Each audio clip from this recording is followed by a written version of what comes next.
দিকে দিকে নারীদের শুধু একটাই প্রশ্ন, কোথায় নিরাপত্তা, কোথায় সুরক্ষা?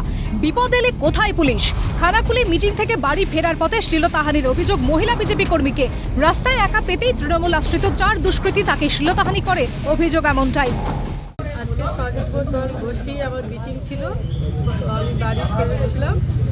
বাড়ি ফেরার পথে আমি দোকান থেকে কিছু বাজার নিয়ে আসছিলাম। আসার সময় আবার কিছু মনে ছিল না, ভুলে গেছিলাম, আবার ঘুরে যাচ্ছিলাম। ঘুরে গিয়ে নিয়ে আসছি, তো পেছন পেছন ওরা আমাকে দেখেছিল, হয়তো 3জন 4জন ছিল। আমি ভেবেছি ওরা গাড়িটা বন্ধ করেছে, আমি পেছন ঘুরে দেখলাম। আমি ভাবলাম যে পাশের বাড়ির ছেলে, আমি ভাবলাম যে যার বাড়ি যাবে, কিন্তু না, পেছন পেছন ঘুরে এসে ওকে জাপটে ধরে শ্লীলতাহানির চেষ্টা করে। 15 বছর আগে, কিছুদিন আগে আমাকে ধর্ষণ করেছিল, কিন্তু এখন শ্লীলতাহানির চেষ্টা করেছিল। ক্ষোভে ফুঁসে ওঠেন খানাকুলের বিজেপি কর্মীরা। থানায় আসেন খানাকুলের বিজেপি বিধায়ক সুশান্ত ঘোষও। পুলিশ কেন মহিলাদের সুরক্ষা দিতে পারছে না, তারা প্রশ্ন তোলেন। বিধায়কের নেতৃত্বে থানার সামনেই চলে বিক্ষোভ। ওখানকার তৃণমূলের নেতাকর্মী আছে, তো ওনাকে ধরে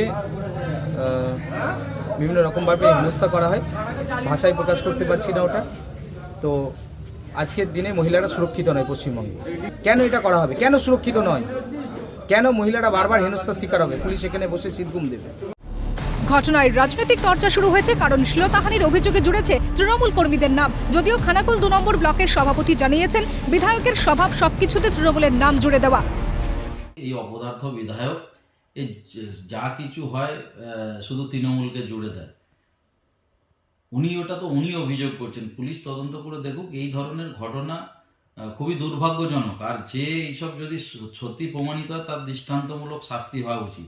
সে লোক কেন, যে কোনো লোক হলেই তার দৃষ্টান্তমূলক শাস্তি হওয়া উচিত।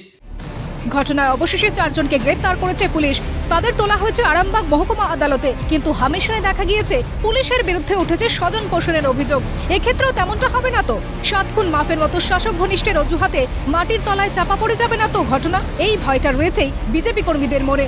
পিন্টু হাজার রিপোর্ট, ক্যালকাটা নিউজ।